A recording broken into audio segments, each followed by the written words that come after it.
Today's kickoff meeting, we're gonna talk about the U.S. high-risk triggers.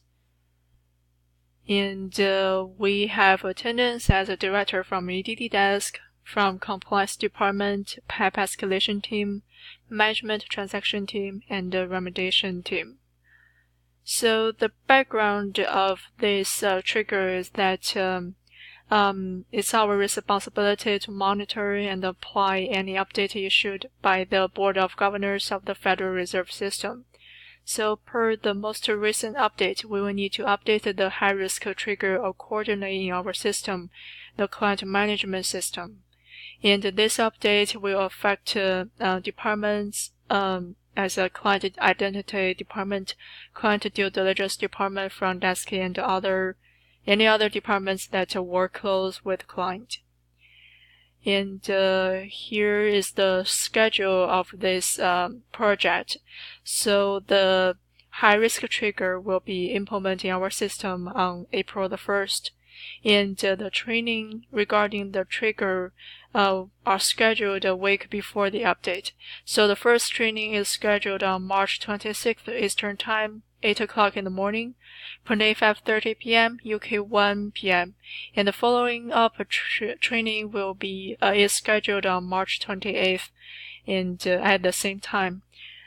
So attendance for the training will be all the analysts from US, Pune, UK, and wildfires team managers. The trainers are the MDs from compliance team.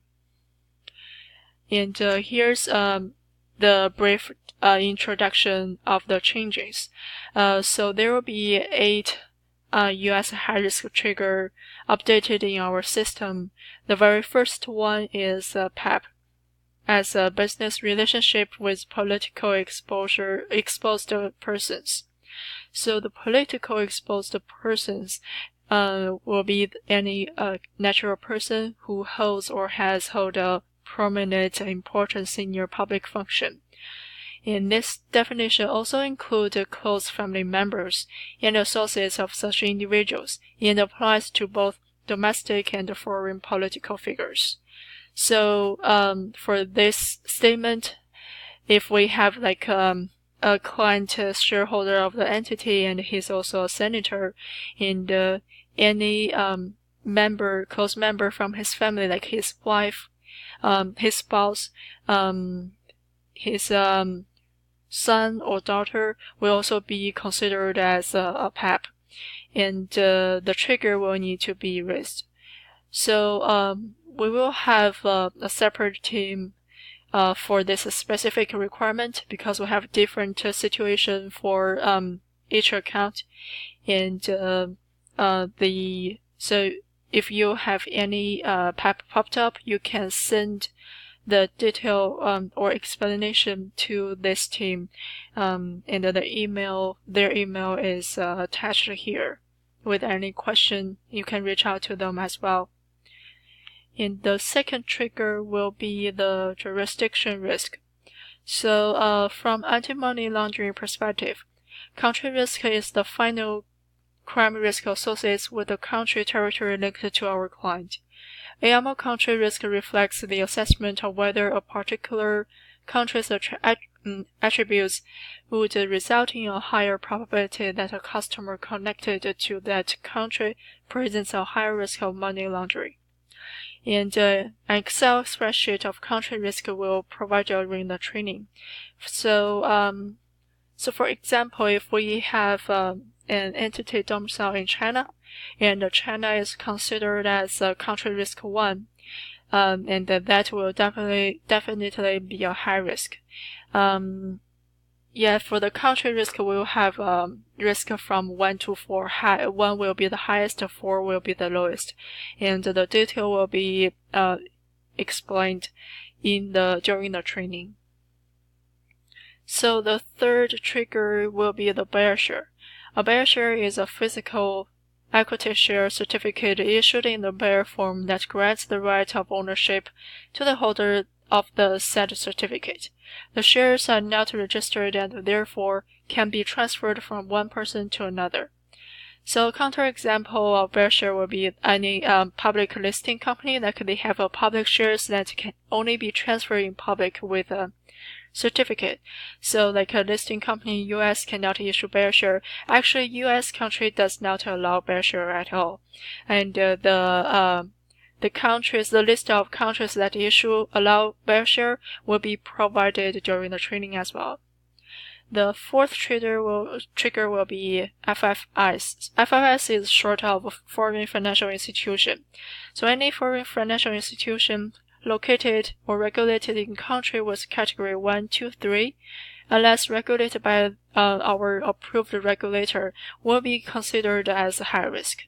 So like Spain is considered as country risk 3, which fall in the scope, but the regulator is approved, and we will not consider the entities in Spain approved by the regulator be high risk, and the list of approved regulator will be provided during the training.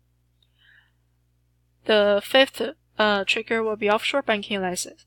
Offshore banking is a mandatory high risk of foreign banks pursue to an offshore banking license where the foreign bank may not perform financial transaction with citizens of the country that issued the license in that country's local currency. So there will be a list of countries that issue offshore banking license provided during the training, and the examples are like Japan, Hong Kong, Luxembourg. They allow banks, so banks domiciled in those 3 countries are allowed to operate as offshore banks. So you need to pay extra attention for any banks domiciled in those countries. The sixth trigger will be PIC. So PIC is a personal holding company. It's a company formed for the purpose of owning the stock of other companies. Therefore, the holding company doesn't offer products or services, but merely owned by the shares of other corporation. So if you have a private company that's owned by an individual and does not have actual products or services, it might be a personal holding company, and the trigger has to be raised. So the seventh trigger is charities. If a client is identified as a non-governmental organization, charity, or non-profit organization, the flag needs to be raised. Example include foundations, endowment, and educational institution. So like super rich people from Forbes, if they establish the foundation together to help the people around the world, and that foundation will be considered as high risk because it is in scope of a non-profit organization. And the last trigger is the industry risk mandatory high risk. So we have industry risk that must be considered when the client or beneficial owner of the assets is engaged in a higher risk business type. So the higher risk business type, the category of higher risk business type will also be provided during the training. But examples as listed here are not included but not limited to casinos, game establishment, art transaction, or articles. So if you have an entity that for example provide gambling services and is actually a casino, it will be fall in scope of a higher risk business type, and thus the trigger of industry risk mandatory has to be raised. And here's the question and answer session. I know we have went through many materials, and the detailed information will be provided during the training. But if you have any question with the outline here, you can feel free to ask me now, or you can email to me later, and I'm happy to help with any question or concern. And thank you very much for participating in this meeting. Bye bye.